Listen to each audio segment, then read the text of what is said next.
సంక్రాంతి పర్వదినం వచ్చిందంటే చాలు 65వ జాతీయ రహదారికి గండమొచ్చినట్టే లెక్క.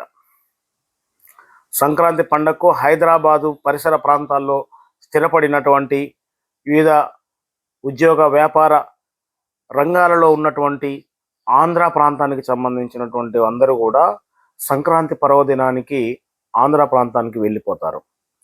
ఈ నేపథ్యంలో హైదరాబాద్ టు విజయవాడ 65వ జాతీయ రహదారి వాహనాల రద్దీతో కిక్కిరిసిపోతుంది. హైదరాబాద్ నుండి విజయవాడ వరకు ఎక్కడ చూసినా రహదారిపైన వాహనాల దారులు కనిపిస్తూ ఉన్నాయి. ఇక టోల్గేట్ల పరిస్థితి చెప్పనక్కర్లేదు. యాదాద్రి భువనగిరి జిల్లా పంతంగి టోల్గేట్ వద్ద పరిస్థితి మరీ దారుణంగా ఉంది. పంతంగి టోల్గేట్ వద్ద కిలోమీటర్ల దూరం పేరుకుపోయినటువంటి వాహనాలతో పంతంగి టోల్గేటు పెద్ద కార్ల షోరూమ్ను తలపిస్తూ ఉంది. ఈ నేపథ్యంలో వాహనాల్లో ప్రయాణిస్తున్నటువంటి చిన్నపిల్లలు, వృద్ధులు, మహిళలు, గర్భిణీ స్త్రీలు ముఖ్యంగా నరకయాతన అనుభవిస్తూ ఉన్నారు. టోల్గేట్లలో ఫాస్ట్ ట్రాగులు పనిచేయక, అదేవిధంగా కొన్ని వాహనాలు ఫాస్ట్ ట్రాగ్ లేకోకుండా నగదు చెల్లింపుల ద్వారాగా జరుగుతున్నటువంటి ఆలస్యంతో ఈ పరిణామాలు ప్రతి సంవత్సరం చోటు చేసుకుంటున్నాయి. ఒక్కసారి హైదరాబాద్ విజయవాడ 65వ జాతీయ రహదారిపై ఆంధ్ర ప్రాంతానికి తరలి వెళ్తున్నటువంటి వాహనాల శ్రేణి ఏ విధంగా ఉందో మనం విజువల్స్లో చూసే ప్రయత్నం చేద్దాం. అదేవిధంగా పంతంగి టోల్గేట్ వద్ద పరిస్థితి ఎంత విషమంగా ఉందో చూసే ప్రయత్నం చేద్దాం. ఏది ఏమైనప్పటికీ కూడా ప్రతి ఏడాది సంక్రాంతి సమయంలో సంక్రాంతికి ముందు ఆంధ్రాకు బయలుదేరడం, సంక్రాంతి తర్వాత ఆంధ్ర నుంచి హైదరాబాద్ రావడం అనేది చాలా వ్యయ ప్రయాసాలకు ఓర్చి ప్రయాణం చేయాల్సినటువంటి పరిస్థితి ఉంది.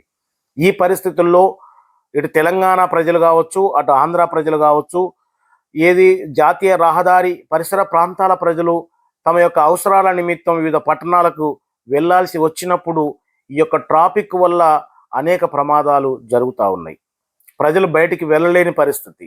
ఇక చాలా ప్రాంతాల్లో రోడ్ల మీద అండర్ పాసింగ్ లేకపోవడం వల్ల క్రాసింగ్ చేయడం అనేది ఇది నరకానికి రహదారిగా మారుతూ ఉంది.